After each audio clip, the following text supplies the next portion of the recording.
कराची में मौजूद NED university में कई इजादात ऐसी देखने में आई हैं जो गैर मुल्कियों के लिए यकीनन हैरत का बाइस होती हैं।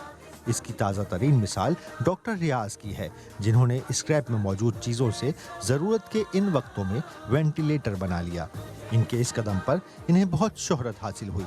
डॉक्टर रियाज का कहना है कि वो अपनी इस इजाद को बड़े स्केल पर पहुंचाने के ख्वाहिशमंद हैं, जो इंटरनेशनल स्टैंडर्ड्स के मयार के ऐन मुताबिक है।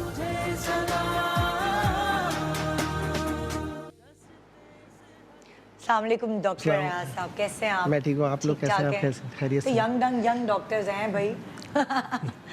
ये ज़बरदस्त आप लोग ही हैं जो हमारे मुल्क को आगे लेके चलेंगे। मुझे अपनी इस इजाद के बारे में बताएं और प्राइस बताना बहुत ज़रूरी है। जी बिल्कुल, ताकि पता चले लोगों को कि क्या है और कहाँ यूज़ हो रहा है आपका वेंटिलेटर।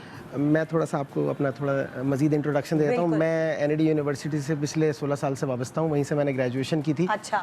और इसके बाद तो कौन सी इंजीनियरिंग आप? मैंने फंडामेंटली यानी ग्रेजुएशन मेरी इलेक्ट्रिकल इंजीनियरिंग में, मगर मेरी पीएचडी मैकेट्रॉनिक्स में। पीएचडी मैकेट्रॉनिक्स में। और मैं इसके साथ साथ यूनिवर्सिटी में डायरेक्टर रिसर्च एंड डेवलपमेंट भी हूँ। अच्छा। और वो तो आफ्टर दिस मतलब वेंटिलेटर बनाने के बाद और national centre for robotics and automation को भी हेड कर रहा हूँ मैं, जो कि वन ऑफ दी 11 लैब्स है across the country in 13 university. तो बेसिकली हम लोग टेली प्रेजेंस पे काम करते हैं, टेली रोबोटिक्स पे।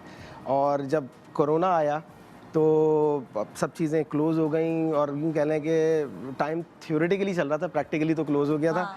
थोड़ी सी सोचा हमने डायनामिक्स पे कोरोना की, और हमने ये रियलाइज़ किया कि घर में बैठने से कोई फ़ायदा नहीं है, थोड़ा सा रिस्क लेना पड़ेगा, क्योंकि माइंडसेट ये है कि अगर प्रॉब्लम्स आती हैं तो अपॉर्चुनिटीज़ भी लेके आती हैं। सब तो नहीं बैठ सकते ना, कोई तो होगा जो निकलेगा कि ये जो जंग है इसमें जो फौजी बने, तो वो आपने एक फौजी का काम। जी बिल्कुल। तो मुझे याद है सिंध गवर्नमेंट ने लॉकडाउन किया, बट 3-4 डेज़ बड़ी मुश्किल से मैं घर पे रह सका। तो उसके बाद से हमने अपनी लैब ओपन की। हमारे पास लिमिटेड कम लोग होते हैं जी रिसोर्सेज थे। द प्रॉब्लम मेजर ये था कि हमने थोड़ा सा जब कह लें नीड एनालिसिस और देखा, तो हमें फील हुआ कि पाकिस्तान में तकरीबन 40,000 वेंटिलेटर्स की ज़रूरत है। और टोटली उस वक्त तकरीबन कोई 1600 वेंटिलेटर या 1500 पूरे अक्रॉस द कंट्री थे। बेचारा इधर से उधर वेंटिलेटर्स की तलाश में मारा फिरा था। ये हालात थे और कितने लोगों की डेथ्स भी हुई थी। जी बिल्कुल ऐसे ही।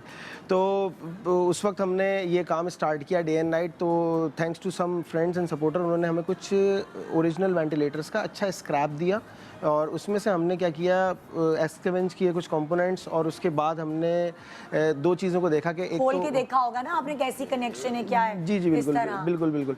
तो वो थोड़ी इन डिज़ाइन में पीएचडी है साउथ कोरिया से, तो वो अंडरस्टैंडिंग अच्छी थी। हमने उनको साउथ कोरिया से जी बिल्कुल। तो जी बिल्कुल पीएचडी। तो हमने उसको खोल के देखा, फिर हमने रियलाइज़ किया कि एक्चुअली कोरोना में हमें वेंटिलेटर की ज़रूरत है। और फॉर एग्जांपल हमारे जहन में है, क्योंकि पैंडेमिक आते हैं और ये कुछ साइकिल के बाद बार आते रहते हैं। तो हमने ये सोचा कि ये लॉन्ग लास्टिंग कुछ इस बहाने हम काम स्टार्ट करते हैं।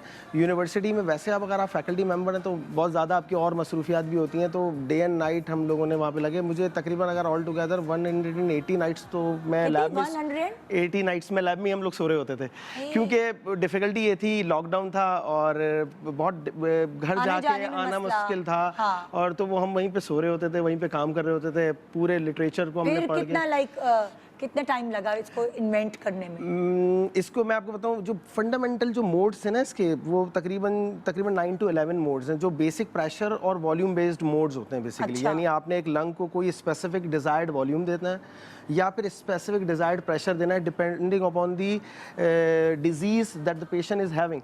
तो उसमें हाइपोक्सीमिया, जिसमें किसी में आपको कार्बन डाइऑक्साइड का इखराज कराना होता है, किसी में आपको ऑक्सीजन का कराना होता है। तो वो हम बहुत औरतों को कुछ समझ नहीं आ रहा। जी बिल्कुल, ये लंग डिजीज है। जी बिल्कुल।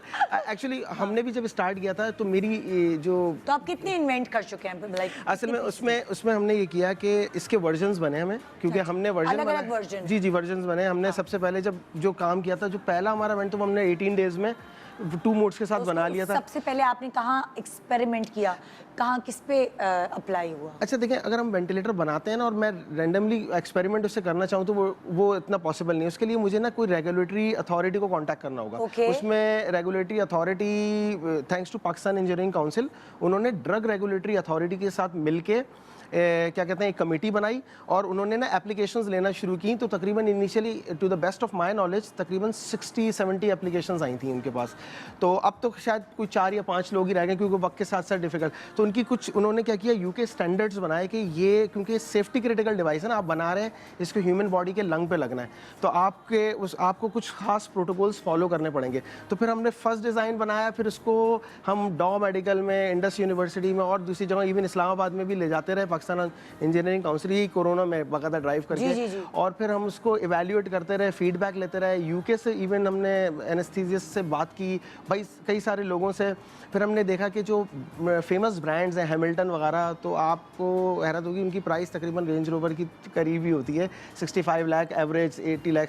तो हमने ये नोटिस किया कि एक आप लिमिटेड वैल्यू तक तो इसकी कॉस्ट को कम कर सकते हैं, उससे नीचे करेंगे तो ह्यूमन लाइफ को आप जेपरडाइज कर सकते हैं। तकरीबन ये 1.5 यानी 15 से 20 लाख के दरमियान। कहाँ 65 लाख? जी बिल्कुल। कहाँ 15 से 20? तो ये तो बड़ा अच्छा हो गया। मैं थोड़ा सा प्रोक्योरमेंट प्रोसेस में भी रहता हूँ, तो मैं फील करता हूँ कि जब आप कोई चीज़ बाहर से मंगवाते हैं ना, तो वो तकरीबन 2-3 टाइम्स वैसे भी उसकी कॉस्ट हो जाती है, एंड देन बीच में आपका वेंडर होता है एंड देयर आर समथिंग। तो लोग अपनी क्रिएशन हो यहाँ से। जी बिल्कुल। अच्छा। तो सेंसर्स तो ऑफ कोर्स हम पाकिस्तान में नहीं बनाते, वो चीज़ें तो हमें लेनी पड़ी। द थिंग इज दैट जो आपने कोड डाला। जी आपका जो ये वेंटिलेटर है अभी ये कहाँ ये तकरीबन 6th वर्जन में, और रिसेंटली हमें गुड न्यूज़ मिली है कि उसकी एक सॉफ्टवेयर वैलिडेशन है कि भाई आपका सॉफ्टवेयर अगर जो काम कर रहा है, ये रेगुलेटरी रिक्वायरमेंट है बाकायदा पूरी की पूरी, अगर सॉफ्टवेयर जो काम कर रहा है तो वो अगर कोई कमांड देता है कि वॉल्व खुल जाए या फ्लो पहुंच जाए या चीज़ें सही वर्किंग हो, तो वो हमारी अभी हो गई है ह्यूमन सब्जेक्ट ट्रायल पे। Any time we can go and then इंशाल्लाह अगर आपकी दुआ रही तो लाइसेंस हमें मिल जाएगा।